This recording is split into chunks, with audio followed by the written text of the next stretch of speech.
राम राम दोस्तों, मैं आपकी प्यारी दुलारी चुगल किशोरी। कैसे हैं आप लोग? हम तो रोज की तरह फिर आपके सामने हाजिर हैं गर्मा गर्म और चटपटी जानकारी लेकर। अब अनुपमा में बरखा और वनराज के बीच पक रही है खिचड़ी और उसकी महक कांताबेन तक आ गई है और अब वो इस खिचड़ी में जल्द ही अपनी समझदारी का तड़का लगाने वाली हैं। तो वहीं ये रिश्ता क्या कहलाता है में मंजरी की वजह से एक बार फिर अक्षरा और अभिमन्यु के बीच गलतफहमी होने वाली है। तो वहीं गुम है किसी के प्यार में शराब के नशे में विराट सत्ता एक दूसरे को भाई भाई बोलने लगेंगे। अब ये तो थी तीनों शोज की मोटा मोटी जानकारी, लेकिन पूरी जानकारी के लिए रोज की तरह आपको हमारा शो देखना होगा। तो चलिए पहले अनुपमा के घर चलते हैं और जानते हैं कि वहाँ शादी के बीच में क्या हो रहा है। अनुपमा में बेचारी अनुपमा जब जब खुद को संभालने की कोशिश करती है, लेकिन माया मौके पर बार बार उसे जलाने की कोशिश कर रही है।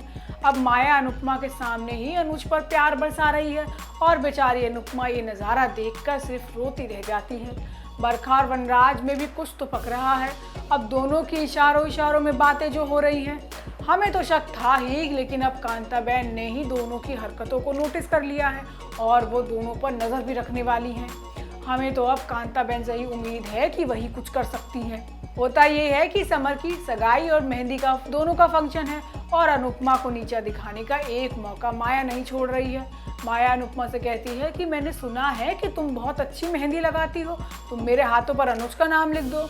अब अनुपमा बेचारी कुछ कह नहीं पाती, लेकिन तभी बा मेहंदी वाली को बोलती है कि सबसे पहले माया के हाथ में मेहंदी लगा। बा कहती है कि इससे तू अपने हाथ पर अनुज का नाम लिखवा, उसके चश्मे का नंबर लिखवा या उसके जूते का नंबर लिखवा, जो करना है सो कर। तभी दूसरी मेहंदी वाली आकर अनुपमा के हाथों में अनुज का नाम लिख देती है। अब ये देखकर माया को बुरा लगता है। अनुज भी अपने हाथ से माया का नाम मिटा देता है। फिर समर माहौल को ठंडा करने के लिए नाच गाने का प्रोग्राम शुरू करता है, लेकिन माया फिर अनुज के पास पहुंच जाती है और उससे अपने हाथों में मेहंदी लगाने के लिए कहती है। अनुज बेचारा बेबस होकर लगा भी देता है, लेकिन ये देखकर अनुपमा रोने लगती है। अनुपमा गुस्से में जाकर अपने हाथ से अनुज का नाम धो देती है और फैसला करती है कि अब वो अनुज का नाम लेकर नहीं रोएगी। उधर अनुज भी कसक रहा है कि वो अनुपमा को अपनी मजबूरी कैसे बताए कि वो ये सब क्यों कर रहा है। इसके बाद कांताबेन को वनराज और बरखा पर शक होता है और वो दोनों पर नज़र रखने का फैसला करती है। कांताबेन को शक है कि जो लोग एक दूसरे की शक्ल तक नहीं देखना पसंद करते, वो आंखों ही आंखों में इशारे कर रहे हैं। जिसके बाद संगीत का फंक्शन शुरू होता है। बापूजी कांताबेन मिलकर डांस करते हैं और सभी लोग खूब इंजॉय करते हैं, तालियां भी बजाते हैं। किंजल और तोशू भी साथ में डांस करते हैं, लेकिन किंजल बीच में ही डांस छोड़ देती है क्योंकि वो तोशू के साथ सही फील नहीं करती है। अब इसी बीच बरखा और वनराज मिलकर अपने आगे वाले प्लान के बारे में बात करते हैं और पीछे से कांताबेन दोनों को पकड़ लेती है। अब वनराज और बरखा दोनों ही अलर्ट होने वाले हैं, लेकिन वनराज को क्या पता कि उसे बड़ा झटका लगने वाला है। अब भाई काव्या माँ बनने वाली है, तो वनराज कैसे अनुपमा के सपने देख पाएगा। वहीं ये रिश्ता क्या कहलाता है में मंजरी ने तो कसम खा रखी है कि वो हर बात को गलत तरीके से ही लेगी, खासकर जब बात अक्षरा की हो। मतलब कोई कैसे किसी को इतना गलत समझ सकता है कि हर बात को उल्टे नज़रिए से ही देखे। खैर ये टैलेंट मंजरी में है और वो इसी के जरिए अक्षरा और अभिमन्यु के रिश्ते में गलतफहमी पैदा करने वाली है। होता ये है कि अभिमन्यु सबको बताता है कि अभीर बिल्कुल ठीक है, लेकिन थोड़ी ज़्यादा देखभाल करने की ज़रूरत है। वो अक्षरा और अभिनव को बताता है कि कुछ चीज़ें हैं जो अभीर को बिल्कुल नहीं करनी है और उसका पूरा ध्यान रखना है। दोनों अभिमन्यु की बातों को सुनते हैं ध्यान से। जिसके बाद अभिमन्यु आरोही को धन्यवाद करता है कि हमारे बीच अभीर को लेकर इतने झगड़े हो रहे थे, लेकिन फिर भी तुमने ऐसे में हमारा साथ दिया। अब आरोही कहती है कि अभीर मेरा भी तो कुछ लगता है। जिसके बाद अभीर 4 दिन बाद घर आता है और कसौली जाने की जिद करता है। वो कहता है कि उसे अपने घर की, दोस्तों की और स्कूल की याद आ रही है, लेकिन सभी लोग केस के बारे में सोचकर चुप हो जाते हैं। उधर अभिमन्यु अभीर की हालत को देखकर केस को होल्ड पर डलवा देता है।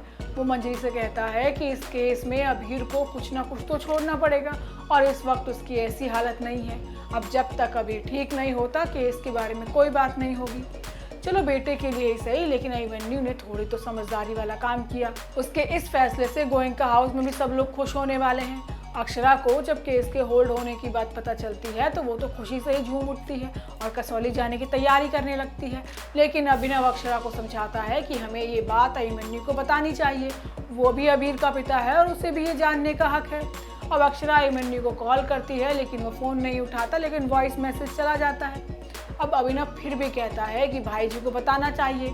इसके लिए अक्षरा सारी बात आरोही को बता देती है कि अभीर जिद कर रहा है और कसौली जाना ज़रूरी है। अब आरोही भी जाने के लिए हाँ कह देती है और अभिमन्यु को समझाने की बात कहती है। अब दोनों बहनों की बातों को मंजरी सुन लेती है।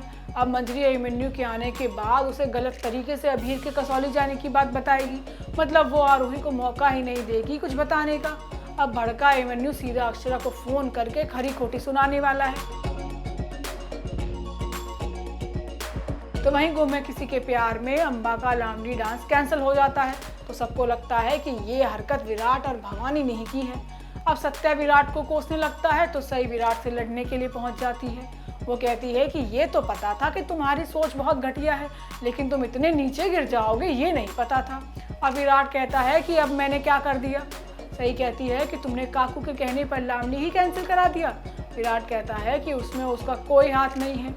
तभी मैनेजर भी आ जाता है और बताता है कि मंत्री जी को जल्दी निकलना था इसलिए डांस कैंसिल करना पड़ा। लेकिन सई कहाँ हार मानने वाली है। वो मंत्री जी के पास जाकर गुजारिश करती है कि प्लीज़ कुछ देर बाद जाइएगा। जिसके बाद अंबा और बाकी सभी लोग स्टेज पर अपनी कला का प्रदर्शन करते हैं। लेकिन ट्विस्ट तो ये आता है कि खुद सई भी सभी को लेकर डांस करती है और विराट और ज़्यादा परेशान हो जाता है उसे देखकर और पानी पीने के लिए चला जाता है। अब पानी में मिली है शराब और सत्या भी वही पानी पीता है और दोनों को हो जाता है नशा। अब दोनों नशे की हालत में एक दूसरे से लड़ते हैं। अब दोनों सही के लिए अपने अपने प्यार का इजहार भी करेंगे। अब दोनों एक दूसरे को भाई भाई भी कह देते हैं, मतलब नशे में दोनों एक दूसरे के दोस्त बनकर बैठे हैं। तो दोस्तों ये तो थी आज के सीरियल की अपडेट। आपको हमारा शो कैसा लगा हमें लाइक कमेंट करके ज़रूर बताइएगा और अगर आपने हमारे चैनल को सब्सक्राइब नहीं किया है ना तो वो भी कर लीजिएगा। आपसे फिर मुलाकात होगी किसी नई वीडियो के साथ। राम राम।